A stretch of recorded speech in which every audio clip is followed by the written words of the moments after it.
श्री गुरु हरिभाऊ महाराज पाटील पंढरपूरकर यांचे विद्यावंशज गुरुवर्य श्री गणेशजी महाराज पाटील यांचे नवनवीन व चिंतनीय व्हिडिओ पाहण्यासाठी आमच्या मोक्ष पाठशाळा या चॅनलला सबस्क्राईब करा व बेल आयकॉन बटन नक्की दाबा.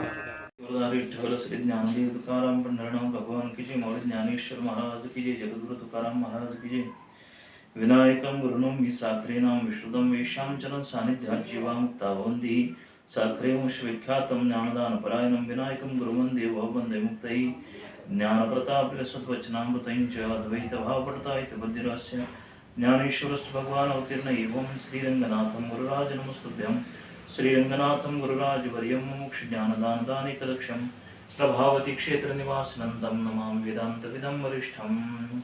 नमः श्री शंकरानंद गुरुपादाम्बुजन्मने सविलास महामोह ग्राहकासैक कर्मणे तत्पादाम्बुभद्वन्द्व सेवा निर्मलचेतसां सुखबोधाय तत्त्वस्य विवेकोऽयं विधीयते. प्रकरण दुसरे श्लोक क्रमांक 92 आणि 93.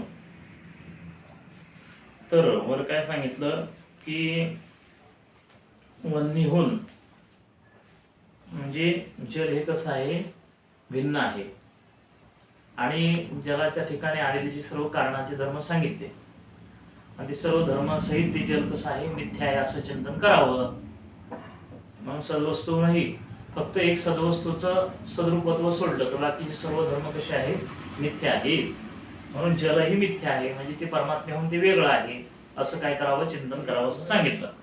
आता अस्यापि कारण धर्मान स्वधर्मान च विभज्य दर्शयति. अस्यापि कारण धर्मान च स्वधर्मान विभज्य दर्शयति. म्हणजे अस्यापि म्हणजे काय, आता त्या जलाला म्हणजे वर सांगितलं का नाही की जल हे अग्नीपेक्षा 10 अंशांनी कमी आहे आणि ते कल्पित आहे असं चिंतन करावं. मग अस्यापि म्हणजे ह्या जलाचे कारण धर्मान च स्वधर्मान विभज्य दर्शयति. म्हणजे ह्या जलाच्या ठिकाणी असलेले जे कारणाचे धर्म आणि स्वतःचे त्याचे जलाचे धर्म यांना वेगळं करून आता आम्ही दाखवतो. म्हणजे अस्यापि म्हणजे ह्या जलाच्या ठिकाणी देखील जे कारणाचे धर्म आहेत आणि स्वतःचे स्वधर्मान म्हणजे स्वतःचे असलेले धर्म त्यांना आता वेगळं करून आम्ही दाखवतो. आलं बरं. अस्यापि कारण धर्मान स्वधर्मान च विभज्य दर्शयति. म्हणजे या जलाचे देखील जे कारण धर्म आहेत आणि स्वधर्म म्हणजे स्वतःचे धर्म यांना वेगळं करून आता आम्ही दाखवतो. संत्यापोमुशून्यतत्वास सशब्द स्पर्श संयुताः रूपवत्योन्यधर्मानु वृत्त्या स्वीयो रसो गुणः. तर संति आप इति या पदाने शब्देन सह वर्तते इति सशब्दः. शब्दासहित जो असतो त्याला काय म्हणतात, सशब्द. शब्दासहित जो असतो त्याला काय म्हणायचं, सशब्द. म्हणजे थोडक्यात शब्दाने युक्त. सशब्दः च असौ स्पर्शः सशब्द स्पर्शः. सशब्दः च असौ स्पर्शः सशब्द स्पर्शः. तर म्हणजेच काय, सशब्द म्हणजे शब्दासहित, असौ स्पर्शः शब्दासहित असा जो स्पर्श त्याला सशब्द स्पर्श असं म्हणतात. म्हणजे सशब्द सस्पर्श याचा अर्थ, सशब्द स्पर्श हा याचा अर्थ सांगितला. म्हणजे शब्दासहित असलेला जो स्पर्श, शब्दासहित असलेला जो स्पर्श त्याला काय म्हणायचं, सशब्द स्पर्श. म्हणजेच काय, त्याच्या ठिकाणी गुण सांगत असताना शब्दही आहे आणि स्पर्शही आहे.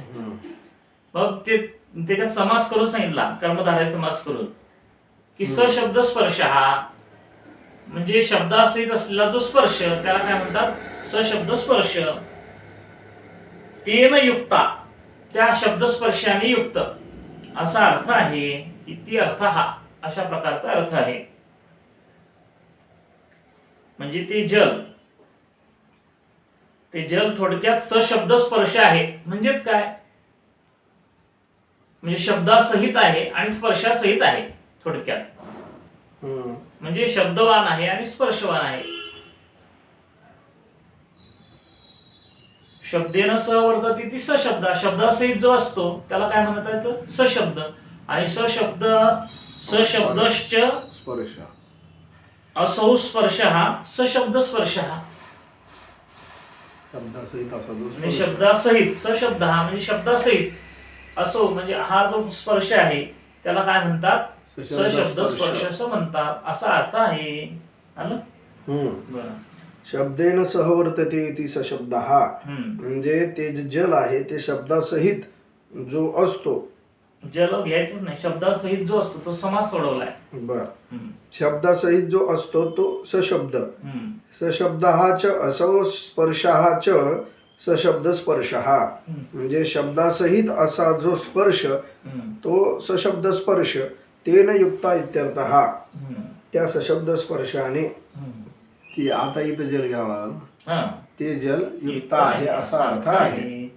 सशब्द हा म्हणजे शब्दासहित आहे, सस्पर्श हा म्हणजे स्पर्शासहित आहे. म्हणून इथं कर्मधारय समास केला परत पुढं, हा तृतीय तत्पुरुष समास केला आणि नंतर परत कर्मधारय केला की सशब्द स्पर्श हा, सशब्द हा च असौ स्पर्श हा सशब्द स्पर्श हा असं. संती आपहा अमुः शून्यतत्वाः सशब्द स्पर्श संयुताः रूपवत्याः अन्यधर्मानुवृत्त्या स्वीयः रसः गुणः. स्वीयः रसः गुणः. तर अमुः एक आकडा, अमुः आपहा 2, शून्यतत्वाः 3, शब्द स्पर्श संयुताः 4, रूपवत्याः 5,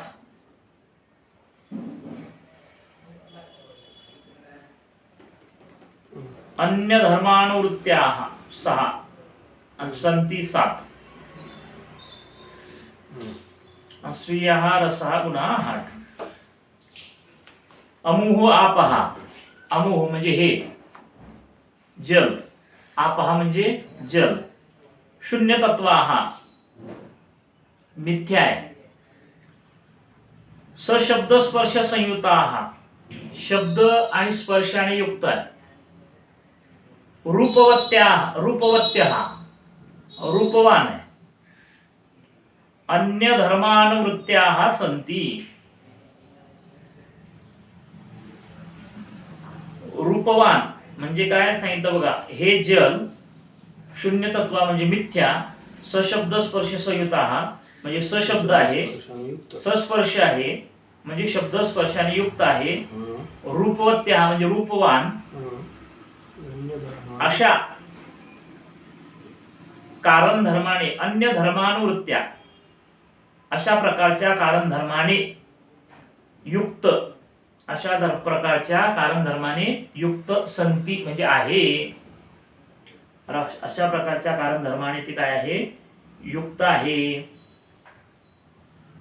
म्हणजे काय सांगितलं की ते जल शून्य तत्व म्हणजे मिथ्या आहे, सशब्द आहे, सस्पर्श आहे, रूपवत्य म्हणजे रूपवान, ह्या सर्व कारण धर्माने अन्य धर्मानुवृत्त्या या सर्व कारण धर्माने ते युक्त असं आहे. स्वीय रस गुण, स्वीय रस हा गुण स्वतःचा, आणि स्वीय म्हणजे स्वतःचा, रस नावाचा गुण आहे. एकच जोडायचं त्याच्यात. आणि टाकून आणि स्वीय रस हा गुण, स्वतःचा रस नावाचा गुण आहे.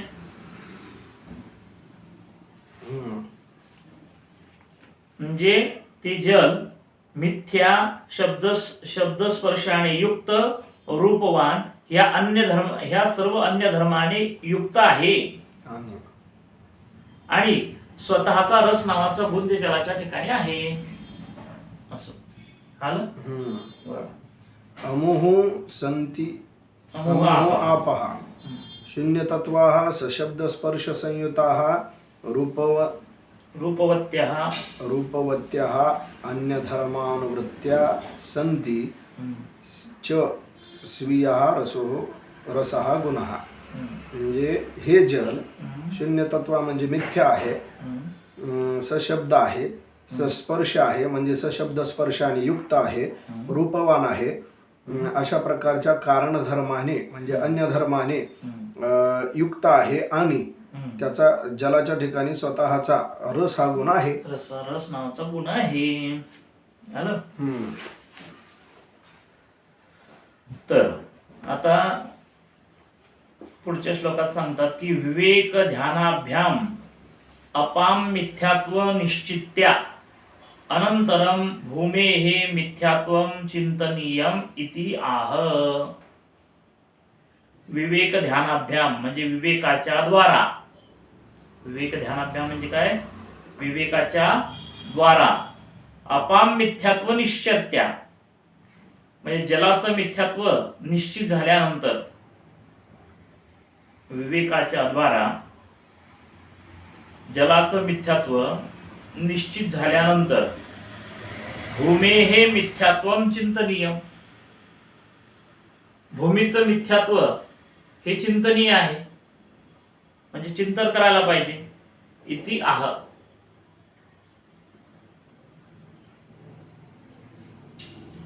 भूमीचं मिथ्यात्व हे चिंतनीयम म्हणजे चिंतन करायला योग्य आहे किंवा चिंतनीय आहे असे आता आम्ही सांगतो.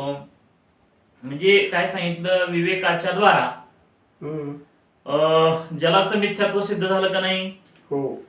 त्याच्यात सांगितलं की व अन्य कारण धर्मान म्हणजे हे सर्व जे गुण आहेत हे कारणाचे गुण आहेत आणि स्वतःचा कोणता गुण आहे? त्याच्या ठिकाणी रस नावाचा काय आहे? गुण आहे. हे बाकीचे सर्व जे आलेले कारणाचे गुण आहेत म्हणजे सतचा अस्ति, मायेचं मिथ्यात्व, आकाशाचा शब्द, वायूचा स्पर्श, अग्नीचा रूप, हे सगळे जलाच्या ठिकाणी आलेले गुण आहेत. स्वतःचा रस नावाचा गुण जलाच्या ठिकाणी आहे आणि ते जल ह्या सर्व म्हणजे जलाच्या ठिकाणी आलेले जे अन्य धर्म आहेत, एक सद्धर्म सोडला तर बाकीचे सर्व धर्म मिथ्या आहे वर सांगितल्याप्रमाणेच. आणि ते जल कल्पित आहे. ते जल कसं आहे? कल्पित आहे म्हणजे मिथ्या आहे. म्हणून विवेक ध्यानाभ्याम अपाम मिथ्यात्व निश्चित्या विवेकाच्या द्वारा जलाचं मिथ्यात्व निश्चित झाल्याच्या नंतर अनंतर भूमेः मिथ्यात्वं चिंतनीयम नंतर भूमीचं मिथ्यात्व हे काय आहे? चिंतनीय आहे किंवा चिंतन करायला पाहिजे. इथे आता आह असे आता आम्ही सांगतो. बरं. विवेक ध्यानाभ्याम अपाम मिथ्यात्वं निश्चित्य अनंतरम भूमेः मिथ्यात्वं चिंतनीयम इति आह. म्हणजे विवेकाच्या द्वारा जलाचं मिथ्यात्व निश्चित झाल्यानंतर भूमीचं मिथ्यात्व चिंतनीय आहे ते आता आम्ही सांगतो. सतो विवेचिता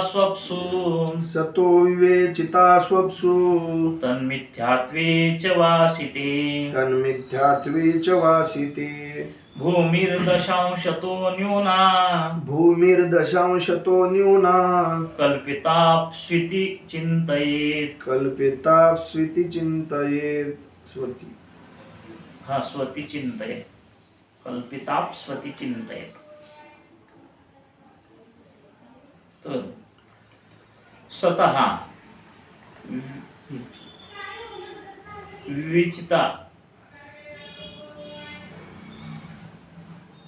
विवेचितासु अप्सु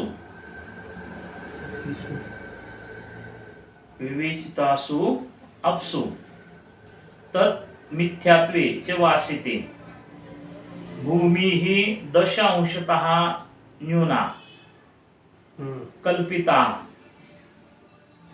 अपसु इति चिंतयेत. अपसु इति चिंतयेत. तर वरच्या ओळीत अपसु एक आकडा, स्वतः 2, विविचितासु 3, तत् मिथ्यात्वे 4 आणि च वासिते 5.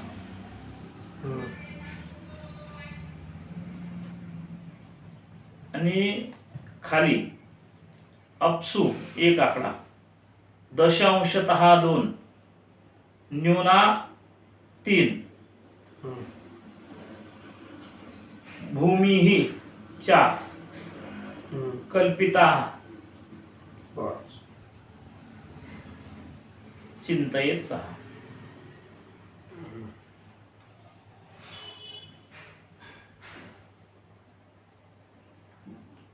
तर अपसु म्हणजे जल, स्वतः म्हणजे स्वतःहून, विविचितासु म्हणजे वेगळे केले असता, तत् मिथ्यात्वे त्याला मिथ्यात्व प्राप्त होतं, आणि त्या मिथ्यात्वाचा वासिते म्हणजे निश्चय झाल्याच्या नंतर, आणि त्या मिथ्यात्वाचा निश्चय झाल्यावर अपसु दशांशतः न्यूनः भूमी. अपसु म्हणजे त्या जलाच्या 10 अंशाने न्यून म्हणजे कमी कोण आहे? पृथ्वी आहे, किंवा असलेली जी पृथ्वी. जलाच्या 10 अंशाने न्यून असणारी जी पृथ्वी ती कल्पिता, ती काय आहे? कल्पित आहे. म्हणजे जल उपही चैतन्याच्या ठिकाणी ती पृथ्वी कल्पित आहे. इति चिंतयेत. इति चिंतयेत 5 आकडा आहे बरं का. असं चिंतन करावं. ती इति त्या चिंतयेतलं जोडून घ्यायचं थोडक्यात.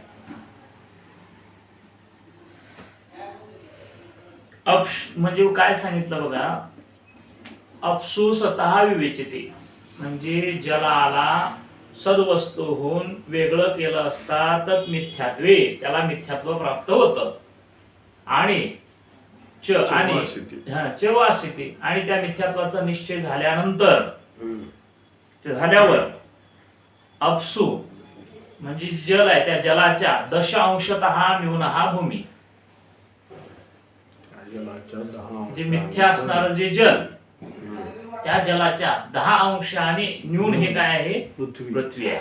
10 अंशाने न्यून ही पृथ्वी कोण आहे? पृथ्वी आहे. आणि ती पृथ्वी 10 अंशाने न्यून असणारी जी पृथ्वी ती जलाच्या ठिकाणी कल्पित आहे. म्हणजेच काय? जलाच्या ठिकाणी कल्पित आहे म्हणजे काय? जलोपही चैतन्याच्या ठिकाणी कल्पित आहे असं चिंतन करावं. अपसु स्वतः विवेचिता तत् मिथ्यात्वे म्हणजे हे जे जल आहे ते जल स्वतःहून वेगळं केलं असता त्याला मिथ्यात्व येतं. चवासिते आणि त्या मिथ्यात्वाचा निश्चय झाल्यानंतर अपसु म्हणजे या जलाच्या या जलाच्या दशांशतः न्यूना भूमी ही कल्पिता म्हणजे 10 अंशाने न्यून असणारी पृथ्वी कल्पित आहे. इति चिंतयेत असं चिंतन करावं. पुंडलिक वरदारी विठ्ठल श्री ज्ञानदेव तुकाराम पंढरनाथ भगवान की जय. माऊली ज्ञानेश्वर महाराज की जय. जगद्गुरु तुकाराम महाराज की जय.